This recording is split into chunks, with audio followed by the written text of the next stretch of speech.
All right, thank y'all everybody for coming again today. I'm gonna start this deal off with show you the power of persuasion. Okay, we're just gonna watch this one little clip, and then we'll do our prayer. But I want to show you the power of persuasion and the manipulation of the mind. And I'll stop this when it's ready. Show you. Now, despite what you might be thinking, these two circles are not equal. I repeat, these two circles are not equal. One is in fact larger than the other. What I need you to do is determine which one that is. So, please raise your hand if you believe the blue circle is larger than the red.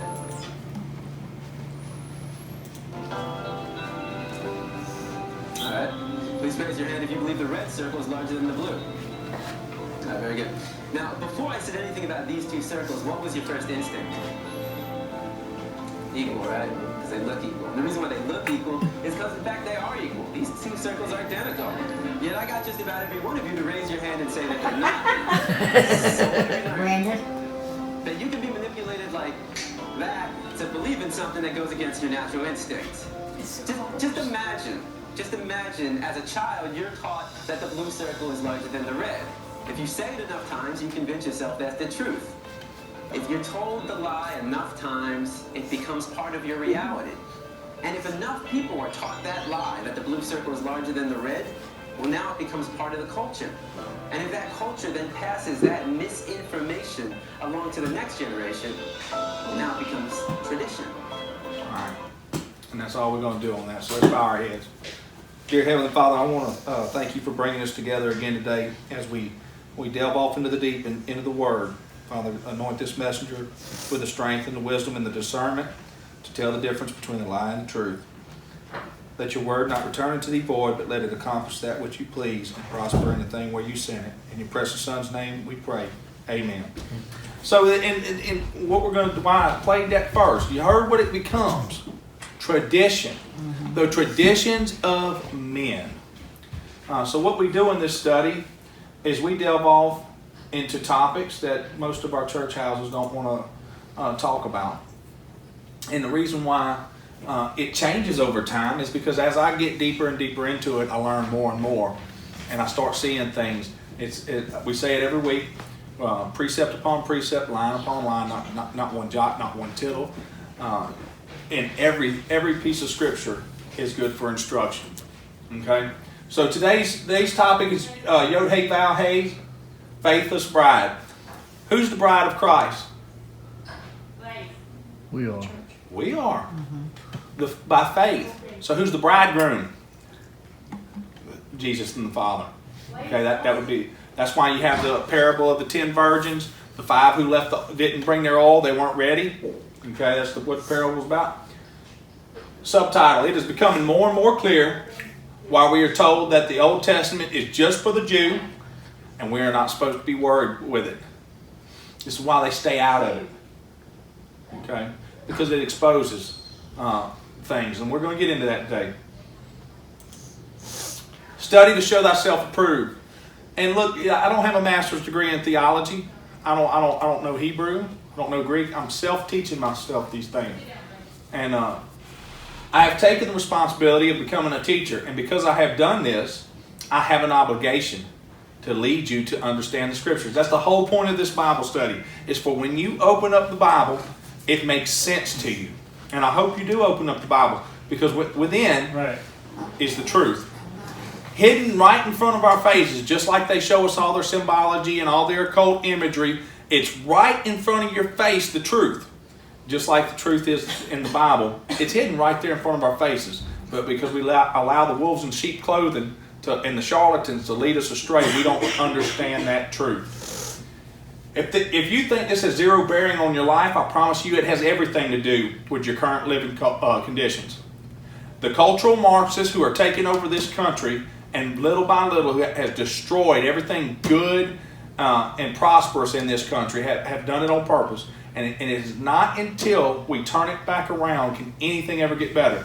And you know, one thing I can't stand is these pre-rapture. Why do you think the pre-rapture Christians come about?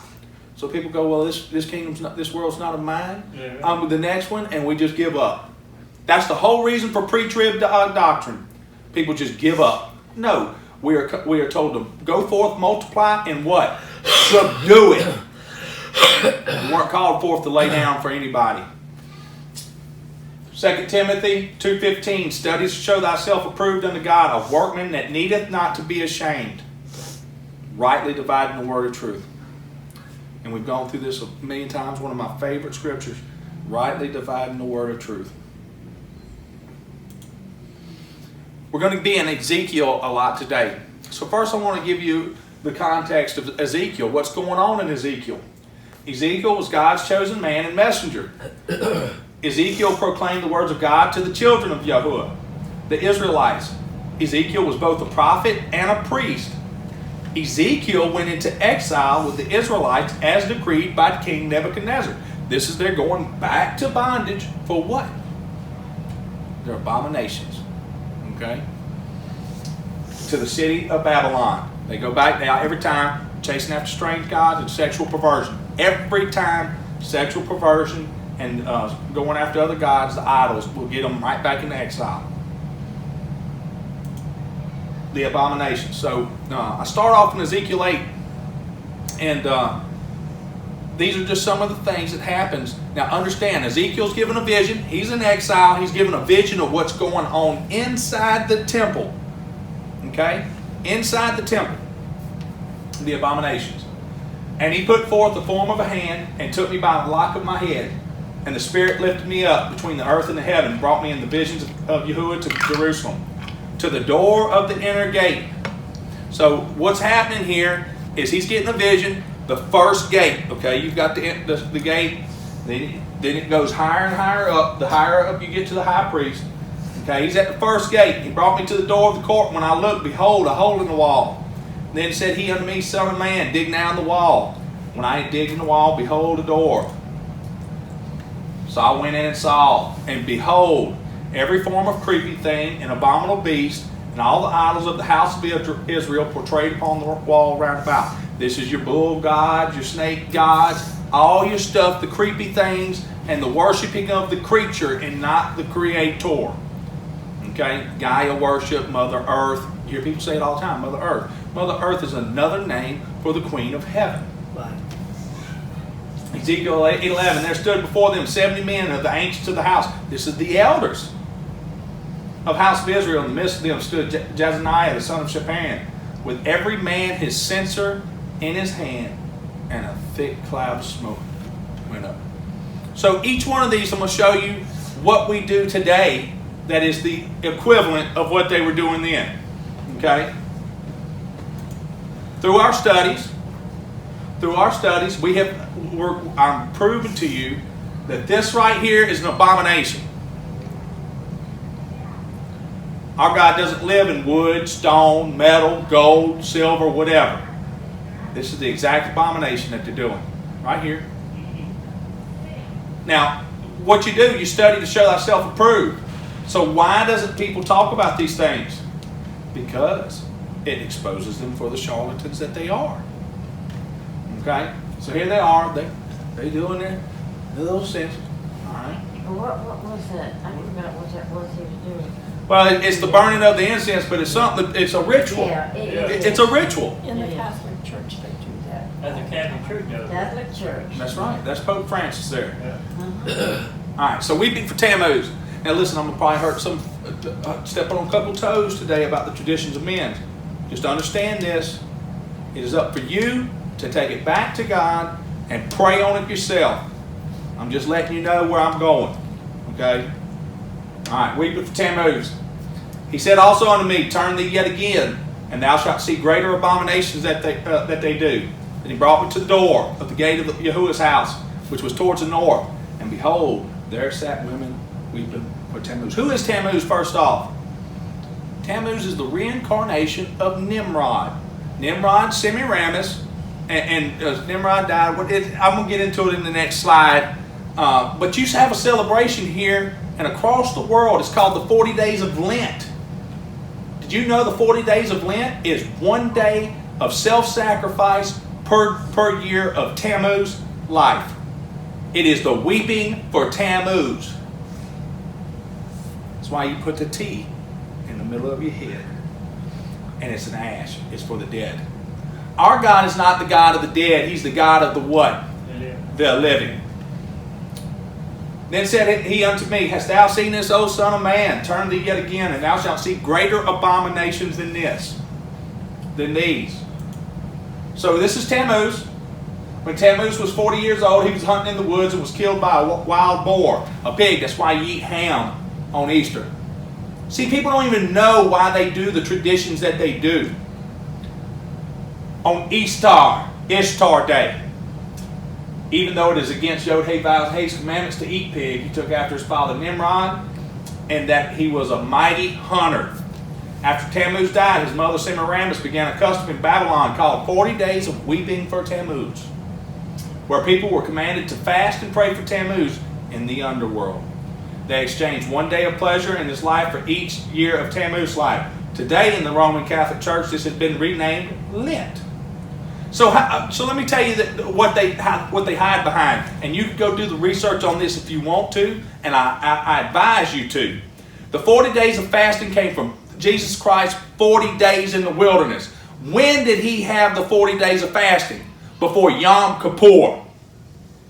A real feast day. Here, let me do this. Let me go ahead and do this. This is how you prove.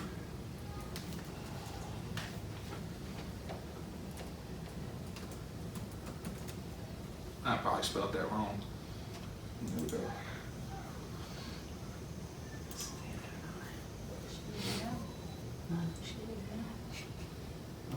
So in 2018, Yom Kippur starts when?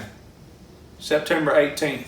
Remember I always told you that their dates are totally inverted until the real dates. Jesus fasted in the wilderness for 40 days right before Yom Kippur. Yom Kippur is the celebration when they fast for the Day of Atonement. Okay? Understand this. Alright? Just like Jesus Christ was the what? The Passover. It wasn't Ishtar. He was the Passover. Passed over. His blood cleansed us to where the what? The hand of YHVH passes over us. Just like in Exodus. Okay? So who is this Yom? Yom Kippur is a real Hebrew feast date. Of course, we don't have to celebrate those feast dates anymore because Jesus Christ, Yahushua HaMashiach, fulfilled all the ceremonial law. Okay? But I'm just showing you how today, through the birth of tradition, because it's been passed down, wrong information, people do it in ignorance. Well, we're just going through this. The Hebrew descendants of Abraham, Isaac, and Jacob have a tradition of fasting and repenting for 40 days leading up to Yom Kippur. And this is when our Messiah fasted and prayed. It had nothing to do with Lent or Easter.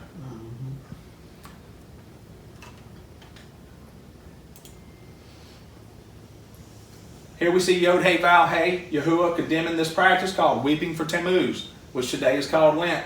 And I just read this to you. Today in many cultures, people make Easter bread or hot cross buns. You've seen it, the hot cross buns. That's the tea for Tammuz. The people do not realize that they are inadvertently offering up cakes to the Queen of Heaven, who is Ishtar.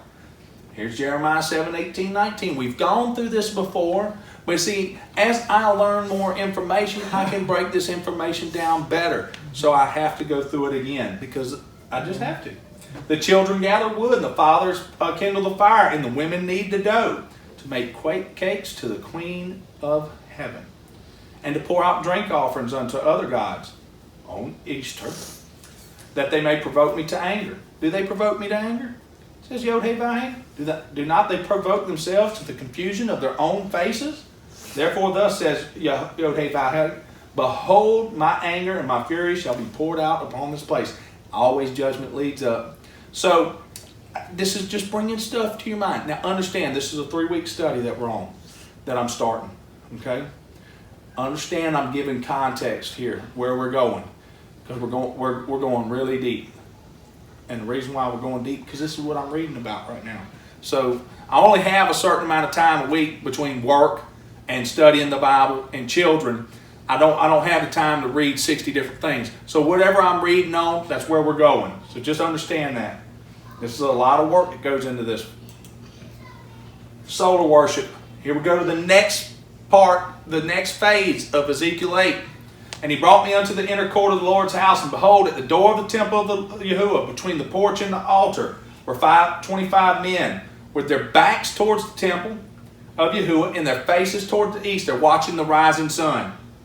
And they worship the sun toward the east.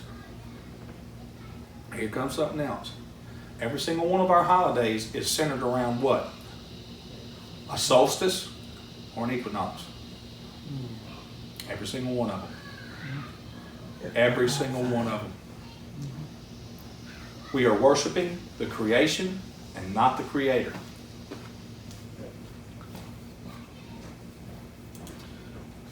God's born on December 25th. Happy birthday, Horus. Happy birthday, Osiris.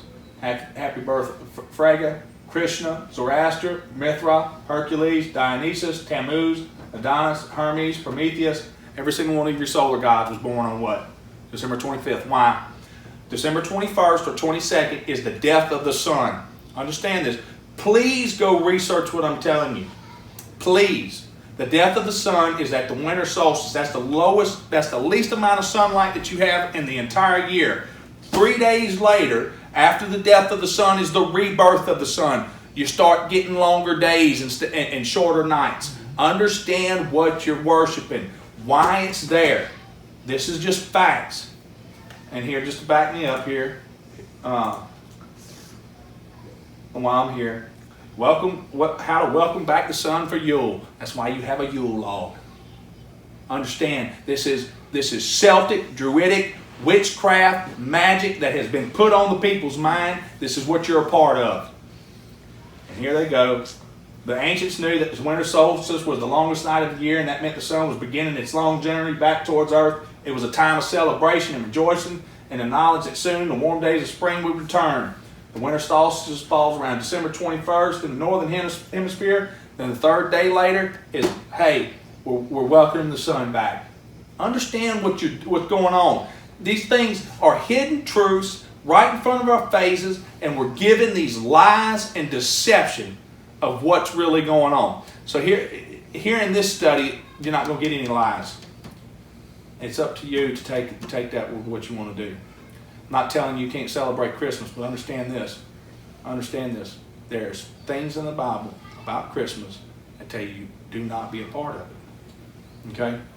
There's nothing wrong with going to eat a cake. There's nothing wrong with going to somebody's house, opening presents for your children. There's nothing wrong with that. But So understand. the witness is they don't believe in church. It's that. Well, you've taken Santa Claus, and understand this. Let me say this. Santa Claus is everywhere at one time judging people. That's right. Let me tell you something. Whose job is that? God's. That's right. That's right. And what do you do to your children's mind when you tell them something's real and they get it old enough and they realize it's not? Well, the other invisible being, the other invisible spirit being must be fake too. And you're a liar. And you're a liar. Why do I believe anything you've told me? Because you lie to me all the time. They could look at it that way, I guess. So when they get around somebody else who tells, finally get around somebody else who tells them, oh man, that God's stuff's full of crap too. He's fake too. Well, guess what? Yeah. Well, who's right in their mind? Well, what do you do though? I mean, there's something. No, that's the thing. Yeah. We got to understand the hour that we live in our time of our time. And I'm going to get into this today. What hour are we living in? Okay? Well, first off, it's time for the church. Come out of her, my people, that you accept not of her plagues. The time for lukewarm. What does he tell you? I'd rather you be hot or cold. If you're lukewarm, I'm going to spit you right back out my mouth. Exactly. Yeah. As always, my goal today, folks, why do you believe what you believe? Is it because you've been told that? Or do you actually know it? Belief, be lying to yourself, Eve, is the enemy of knowing. Do you understand that? Let me say that again. Belief, B-E-L-I-E-F, you be lying to yourself, is the enemy of knowing. Okay? Is it because you choose to believe that, or have you been told that? Study to show thyself approved, rightly dividing the word of truth. It's all in here. Look, folks, I went searching down many holes to get to this point. You understand? Let me tell you something. This is the truth. It's in here. YHVH'S Faithless Bride. Now, this is where we're going in today. What I gave you was context about what's going on in Israel at this point in time. Okay, so now we're going to take it a step further. Because I'm going to start hammering home on these next couple weeks because I'm getting into some really good stuff that I've been doing. But I want to show you everything that I can in Ezekiel 16, and we're going to talk about this. YHVH'S Faithless Bride. Who's the faithless bride? Israel. Israel. Okay? Again, the word of the Lord came unto me, saying, Son of man, cause Jerusalem to know her abominations, and say, Thus saith the Lord God unto Jerusalem, Thy birth and thy nativity, where you came from, is of the land, where? Canaan. Thy father was an Amorite, and thy mother a Hittite. So we've gone through this. Understand where we're going. Understand where I'm going with this. Understand what you are reading. Because what you were told today is that by birth, a certain people have more right to God than you do. Where are they from? Where was Abraham called out of? Ur of the Chaldees. That's northern Mesopotamia by the land of Haran. And he comes straight out. The father was an Amorite and thy mother a Hittite. What separated the children of Israel from the Canaanites? The lineage of Japheth and Ham. Faith. That's it. So whenever anybody ever tells you that by lineage they got some special birthright, no. Abraham, it was accounted to Abraham as faith. That's it. That's why he was called up out of Canaan.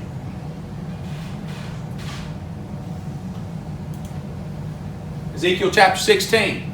And what I'm trying to show you here, folks, is that I've done probably 15, 20 studies on this one subject alone through every book in the Bible and show you everything over redundantly. But here's the one thing. The Bible is redundant. It's telling one story. So if you cherry pick where you want to go and don't give the whole truth, why are you cherry picking? Because you're hiding something. Okay, Ezekiel 16:4, and as for your birth, on the day you were born, your cord was not cut, nor were you washed with water to cleanse you, nor rubbed with salt, nor wrapped in swaddling cloths.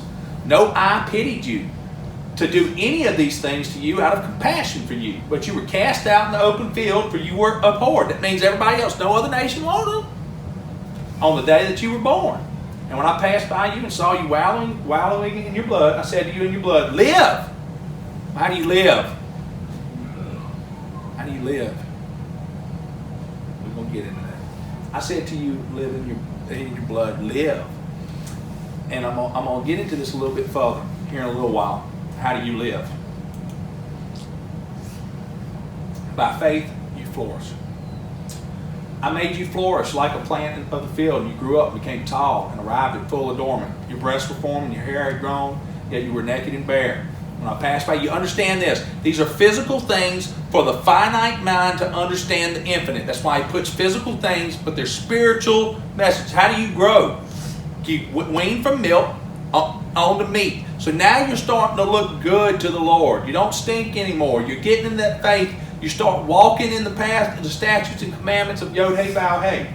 When I passed by you again and saw you, behold, you were at the age for love, and I spread the corner of my garment over you and covered your nakedness. I made my vow to you and entered into a covenant with you, declares the Lord your God, and you became mine. Now understand, if this is Ezekiel 16. I'm not putting every verse in here. This is a huge chapter. If you want to go read it to get the full connotation after Bible study, read it and understand everything that was said. Vanity. But you trusted in your own beauty and played the whore. When God's talking about a whore in the Bible, what is he talking about? Idols and sexual perversion. The whore of Babylon. Okay, Mystery Babylon. Because of your renown and lavished your whorings on any passerby, your beauty became his. You took some of your garments and made for yourself colorful shrines. They building up them doggone shrines again. Here they go. Every time things get good. Look, People during persecution turn towards Yahuwah just like that. It's in the good times when people get off path. And that's exactly what's wrong with this apostate country and this apostate church here in this country. It's been too good for too long. He also took your beautiful jewels of my gold and my silver, which I had given you, and made for yourself images of men, and with them played the whore. Ecclesiastes 1:14, I've seen all the works that are done under the sun, and behold, all is vanity and vexation of spirit. What does he say in Job to Satan? Skin for skin, all a man hath will he give for his life. Vanity. More abominations. And here we go. Here now we're going to start stepping it up just a little bit here. Okay? And I'm going to bring something up here in a minute. I want you to understand what goes on in this country. And it's been going on for a long time. And here we are as a Christian nation, allowing it, supposed Christian nation, and allowing these things to happen. And claiming that this Christian president, claiming that this Christian Congress, Republican this, Republican that. Nothing's changing, folks. It's staying the same. We get a little bit of talk here. They can blow smoke out their mouth all day long. If nothing changes, their fruit is bad. And you took your sons and your daughters whom you had borne to me, and those you sacrificed to them to be devoured. Where you're whoring so small amount of this. Where was it? No. That you slaughtered my children and delivered them up as an offering by fire to them. We're talking about Moloch again. We're talking about... They built the high places of Baal in the valley of the son of Hinnom to offer up their sons and daughters to Moloch. Though I did not command them, nor did it enter into my mind that they should do this abomination to cause Judah to sin, we give up our firstborn today through what? Abortions. 70 million babies have been aborted in this country, and not only do they abort them, I've shown y'all this, they take those aborted fetuses and feed them back to us. And it is an abomination. It is an abomination. Understand the time and the hour that you live in. We're continuing on. 16:26, you also played the whore with the Egyptians. Your lustful neighbors, multiplying your whoredom to provoke me to anger. That's why we've got the shaft of Osiris in Washington, D.C. Right there by the reflecting pool with the as above, so below. That's what it's there for. Okay? That's why it's at St. Peter's Square. That is the shaft phallus of Osiris. Behold, therefore I stretched out my hand against you and diminished your allotted portion and delivered you to the greed of your enemies, the daughters of the Philistines, who are ashamed of your lewd behavior. That's pretty bad right there. The Philistines are even ashamed of how nasty and perverted these people are. This is the tradition of men that has come down from Babylon in the Kabbalah and the Talmud. And it's alive and well today. And people dare not speak their name aloud because they're afraid. But let me tell you something. It's the imposter Jews and the imposter Catholic Church that are thrown on the cloak of Christianity that has corrupted and warped this world. And it's time for people to start standing up for it. You multiplied your whoring also with the trading land of Chaldea. And even with this, you were not satisfied. How sick is your heart, declares Yahuwah, because you did all these things, the deed of a brazen prostitute. Understand this. We're not talking about a prostitute on the corner. This is going after strange gods. This is sexual perversion. This is this sex cult that worship the phallus worship and everything else. Everything under the sun. Not only did you walk in their ways and do according to their abominations, within a very little time you were more corrupt than they were in all your ways. Whoa. As I live, declares the Lord, Yahuwah, your sister Sodom and her daughters have not done as you and your daughters have done. Folks, does this seem like light terminology here? This is not light terminology. This is very serious. Listen, let me tell you another lie they keep telling you, is that Jerusalem's been the capital of Israel for 3,000 years. That's a load of baloney. They've been in captivity, and it's been run by the Romans, the Greeks, the Persians, and the doggone Babylonians longer than it has them. They kept getting run out. It was ransacked to the ground. There was nothing left in 70 AD by Titus.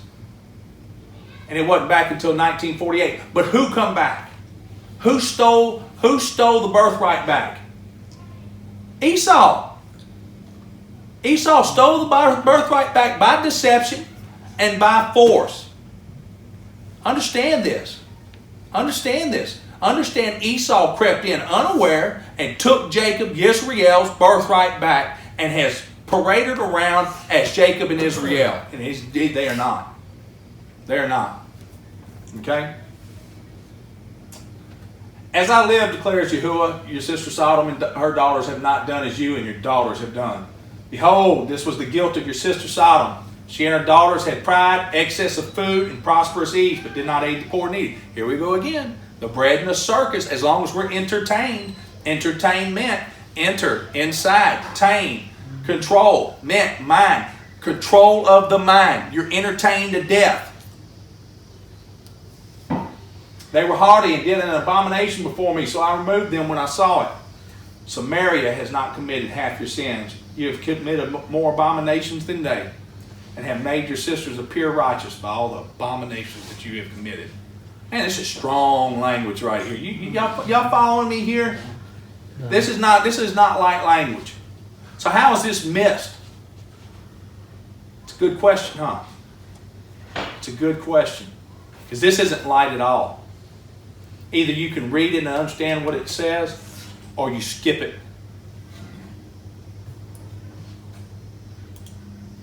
The idols we worship. This is the bull Moloch on Wall Street.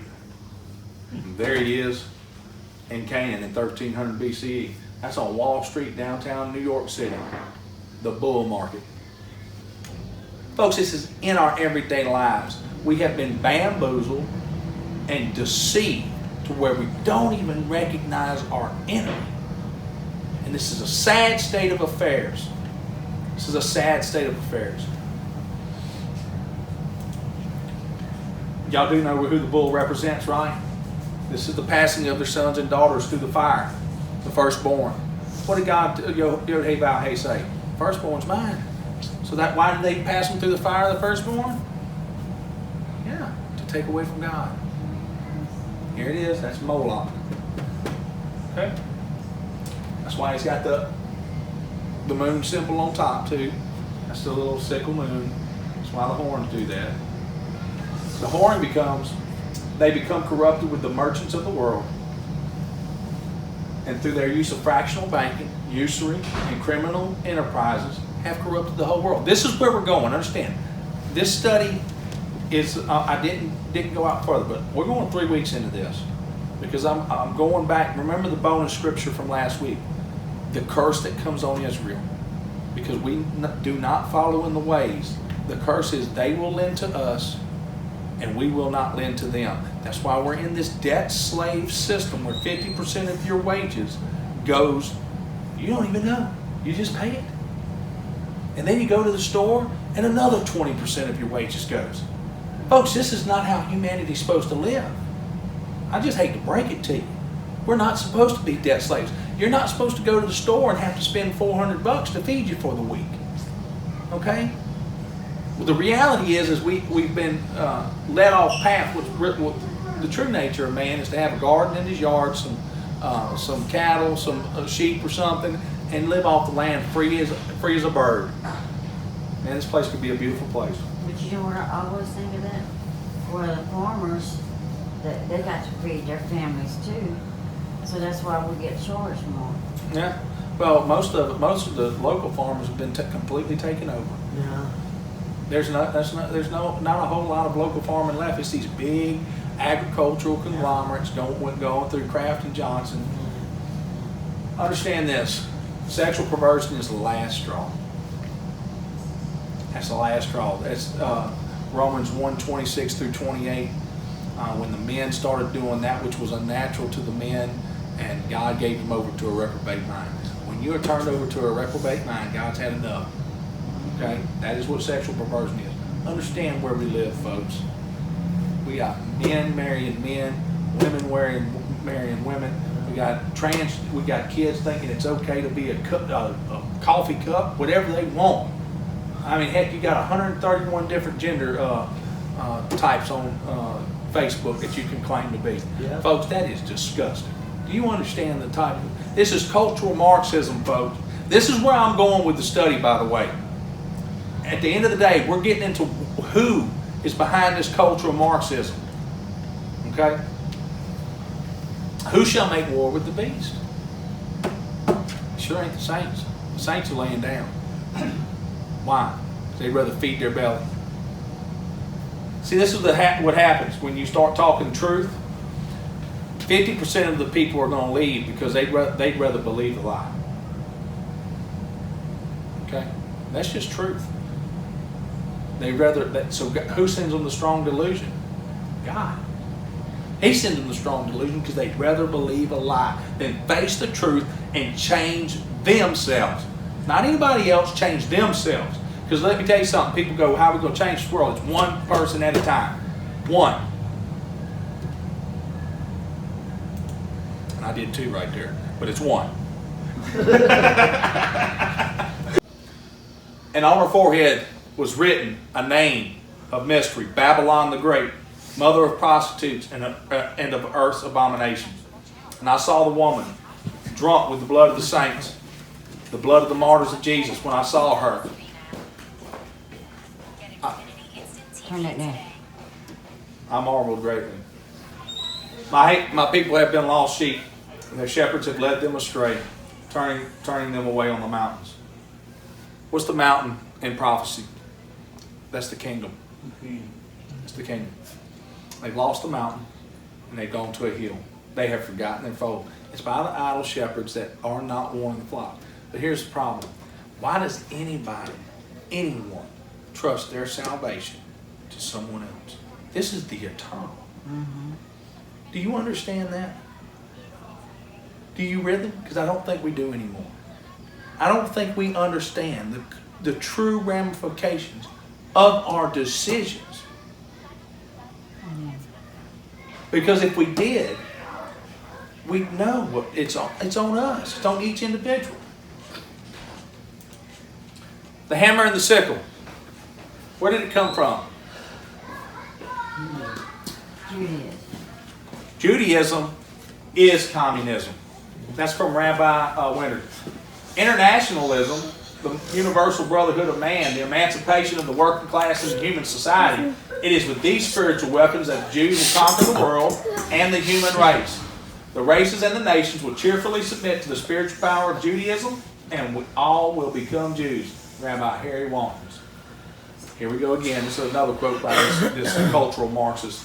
The Jews will welcome this revolution in the Christian world. It is not an accident that Judaism gave birth to Marxism. Who installed the Bolshevik revolution and the murdering of the Tsar and the Romanovs? Well, the Bolsheviks were Jews. Okay? If we're spreading democracy, how come everywhere we go we make deals with the communists? It's a doggone good question. We went over there and fought Vietnam for 9 years and the communists stayed. So who were we fighting? We went to Korea for 2 years. We fought them and the communists stayed. We funded communist China. We allowed Cuba to stay right there. And matter of fact, now that Castro's dead, we plagiarizing him like he's a hero here in this country. So really, the only places that are under attack from the United States for regime change are real democracies. Folks, it's time to wake up. Yeah. It's time to wake up. Here's the Pope of Francis. That's the hammer and the sickle. That's Jesus on the hammer and the sickle. There's the hammer and the sickle upside down here. Understand what that is. It's this. It's the sign for Saturn. See it? Yeah, I've seen that before. That is the sign. That is the astrological symbol for Saturn. Who is Saturn? Saturnus. That is the original. That is the original name for Christmas. It was Saturnalia. God of time and the soul harvest. Saturnus is like a tyrannical father teacher. He represents authority, discipline, hard work, labor, and commitment. So when you got the USSR symbol right here, which is the hammer and the sickle, here's the swastika in Nazi Germany. Remember, it's just the Hegelian dialectic. That's all it is. They give you the right versus the left, the Nazis versus this, but the agenda moves forward at all times. United Nations. Here we go. So now you understand that this right here is an old symbol. Saturn. Saturn. There's nothing new under the sun. Do you understand that? Do you understand that? There's absolutely nothing new under the sun. I said this the other day. The individual is handicapped by coming face to face with a conspiracy so monstrous he cannot believe it exists. The American mind simply has not come to the realization of the evil which has been introduced into our midst. It rejects even the assumption that human creatures could espouse a philosophy which must ultimately destroy all that is good and decent. Now, you think people in 1956 understood what he was saying? No, because at that time everything was good. Remember, the devil's in the details, folks. It's always one piece at a time. One little small piece of your morality at a time. Oh, but you can't give. You got to stand. It is time for people to start standing. And that was J. Edgar Hoover, by the way. That's just a quote from The Questions Ahead of Us. My job is to warn you and preach to this generation. I'm talking to you right now. There's no point in me preaching about how it's rainbows, cupcakes, and sprinkles right now. It's just not that way. We're going to have some good times in our lives. That doesn't mean we go around miserable. Right. It means, but it's time to start standing in the truth. Not one in the past, but today's issues is what we search the scriptures for, studying them, show ourselves approved workmen. In them you will find peace. And this is the caveat for today that most people don't get because they think I'm preaching doom and gloom. But let me tell you something. I am the happiest man you see that you deal with. Why? Because joy's from within. In them you will find truth. The truth will be, you will be given peace. With peace you will obtain joy. With joy comes happiness. We are called for to multiply and subdue, not succumb. We are not to lay down and take it. Stand strong in truth because it will indeed set you free. What is joy? Joy comes from a personal relationship with Him on high. No matter what you're faced with, no one will ever take it away. I don't care if Candy gets up and divorces me tomorrow. I don't care because I'm still going to have the joy that comes from within. I know for whom I have believed. Okay? I hope He doesn't hold it against me on that day. You know, this is not my kingdom, but I will not give up this fight. I will continue to scream from the watchtower and hold fast to that which is good. Just not going out like that. I just refuse to. So let's get to our critical thinking study. I'm probably going to make this real short and sweet. This is your March equinox, which is your celebration of Easter. And just know that that's why you got the symbols of the egg and the bunny. Those are fertility symbols. Reproducing like a bunny, reproducing like a chicken. Okay, understand this stuff. I mean, it's right there in front of your face, folks. Right. This is a sex code. All right.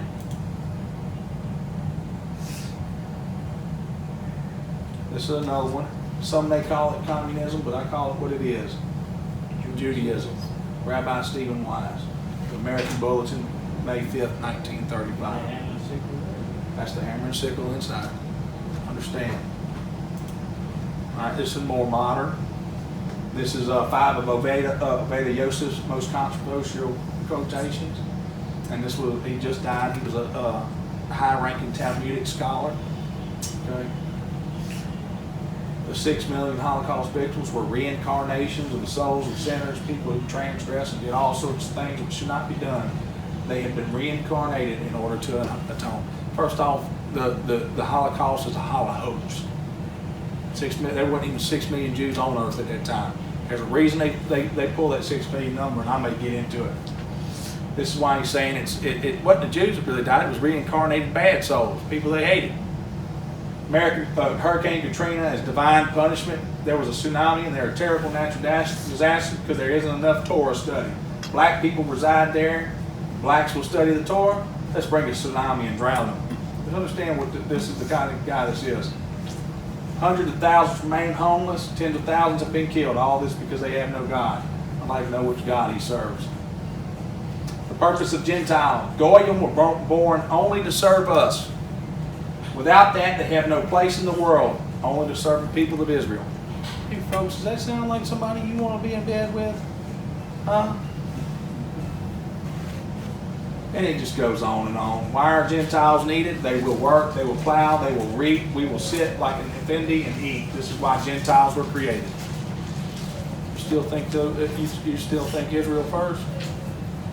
Why isn't it?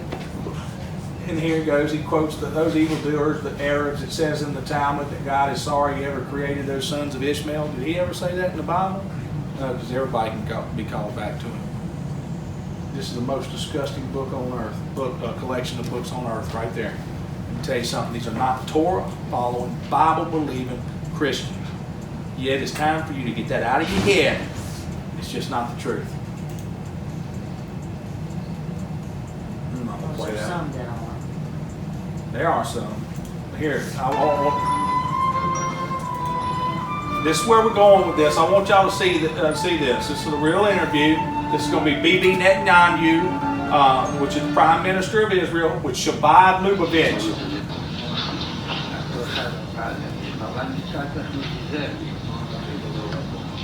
Now the white, when you see it in white, that's what Shabbat Lubavitch is saying. When you see yellow, that's what Bibi is saying.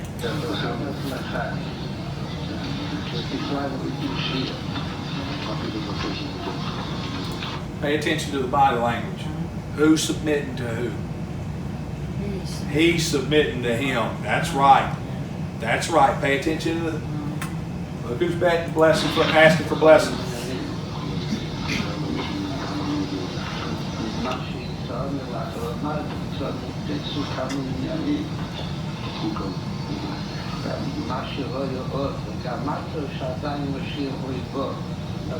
Who's the Mashiach? Why? Did you hear what he just said? Mashiach hasn't come yet. Who's their Mashiach? It's Antichrist. Yeah. They're Mashiach. So what does the whore of Babylon do? She's got to fill that cup of abominations. How are they trying to bring about the Antichrist? By filling the world with filth. Understand this.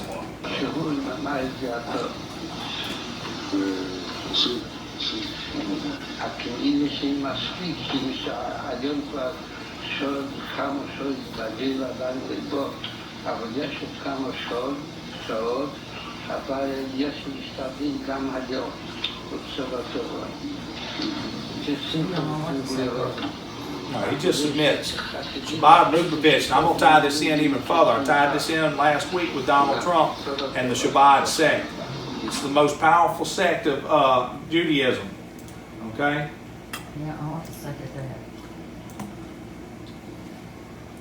that. I mean, they're so proud of it. Look, they say it out openly. Jew are the smartest race in the world and superior humans. Israeli lawmaker claims. And it just goes on and on. I think I'm going to break this thing down. What I did want to touch on is the Kabuki Theater real quick of this OIG report in Donald Trump. I don't know if y'all paying attention with it, how the report criticizes Comey, but they come out and they find no bias or whatever. This is Kabuki Theater, folks. Understand this. Let me tell you something. They locked Manafort up. And let me promise you, if they want Trump now, they got him. Yeah. He's done. If they choose to do it. Yeah. Manafort and Davis law firm is connected through George Soros and Ukraine and Russia, more ties than what most people, but it's not the ties to Russia that you think. It's through the Jewish mafia in Russia. It's not this crap they putting on TV. It's through Shabbat Lubavitch and the Russian Jewish mafia. If they want him down now, they'll take him down. It's over with. So everything else, if they don't do anything, it's Kabuki Theater.